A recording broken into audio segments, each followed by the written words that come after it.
अस्सलाम वालेकुम my YouTube family, welcome back to my channel Food Hut. आज की वीडियो में मैं आपके साथ गजरेले की बड़ी ज़बरदस्ती रेसिपी शेयर कर रही हूँ क्योंकि गाजरों का सीज़न है और मार्केट में बहुत अच्छी फ्रेश गाजरें आई हुई हैं। इसलिए ऐसी डिशेस जिनमें गाजरों का इस्तेमाल होता है ज़रूर बनाया करें, बच्चों को बना के दें।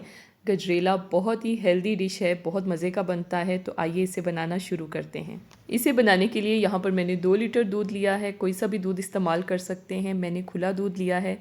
इसमें 3-4 हरी इलायचियाँ डाल देंगे और साथ ही यहाँ पर मैंने गाजरें कद्दूकश करके इसमें डाल दी हैं। गाजरें मैंने ली हैं 3 से 4 कप के करीब। गाजरें आप अपने हिसाब से कम ज़्यादा कर सकते हैं। कद्दूकश करने के बाद 3 से 4 कप होनी चाहिए। अब इसमें चावल डालेंगे। चावल मैंने आधा कप लिए थे, उन्हें अच्छे तरीके से धो के भिगो दिया था। 2 से 3 घंटे के लिए भिगो दें तो ज़्यादा बेहतर है। खीर में या फिर गजरेले में जो चावल डलते हैं उन्हें ज़्यादा टाइम के लिए भिगो दिया करें तो वो आसानी से गल जाते हैं।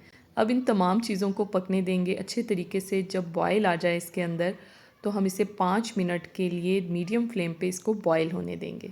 गजरेला बिल्कुल खीर की तरह ही बनता है, बस इसमें हम गाजरें डाल देते हैं, इसलिए इसको गजरेला कहा गया है। पकाने का तरीका भी बिल्कुल सेम ही है। 5 मिनट हो गए हैं इसको यहाँ पर बॉयल होते हुए। फ्लेम को मैं लो कर दूँगी और अब इसे ढककर हल्की आंच पे पकने दूंगी उस वक्त तक जब तक कि चावल अच्छे तरीके से गल नहीं जाते और ये गाढ़ा नहीं हो जाता। बीच में आपने 1-2 दफ़ा इसको चम्मच चलाते रहना है ताकि ये नीचे ना लग जाए। जी, तो यहाँ पर गजरेले को पकते हुए तकरीबन 1 घंटा हो चुका है।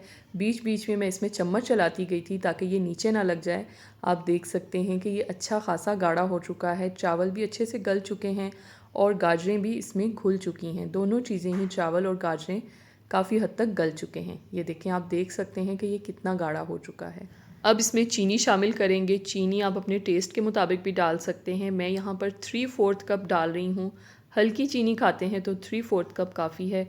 अगर आप थोड़ा सा मीठा ज़्यादा खाते हैं तो आप पूरा 1 कप भी भर के डाल सकते हैं इसके अंदर। चीनी को मिक्स कर लेंगे और इसे दोबारा से ढक देंगे बिल्कुल हल्की आंच पे तकरीबन 20 मिनट के लिए, ताकि चीनी भी अपना पानी छोड़ेगी, वो भी खुश्क हो जाए और थोड़ा सा ये मज़ीद पक जाए। ये देखें, यहाँ पर 20 मिनट हो चुके हैं इसको पकते हुए। गजरेला इस वक्त बिल्कुल तैयार है। इसको बहुत ज़्यादा गाढ़ा नहीं करना है आपने, क्योंकि ये ठंडा होने के बाद मज़ीद गाढ़ा हो जाता है। इसलिए इस स्टेज पे आपने इसको इतना ही गाढ़ा करना है। ये देखें, आप देख सकते हैं। अब इसमें मज़ीद अच्छे फ्लेवर और खुशबू के लिए यहाँ पर केवड़ा एहसन इसमें डालेंगे।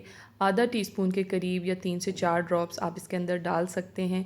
फ्लेम को मैंने थोड़ा सा हाई कर दिया था। बस जल्दी से इसको 1 मिनट के लिए हम पका लेंगे इस तरह से हिलाते हुए और फ्लेम ऑफ कर देंगे। केवड़ा एहसन टोटली ऑप्शनल है, अगर आपके पास नहीं है तो मत डालें। वैसे भी हमने इलायचियाँ पहले से इसके अंदर डाली हुई हैं। फ्लेवर और खुशबू के लिए इलायचियाँ भी काफ़ी हैं।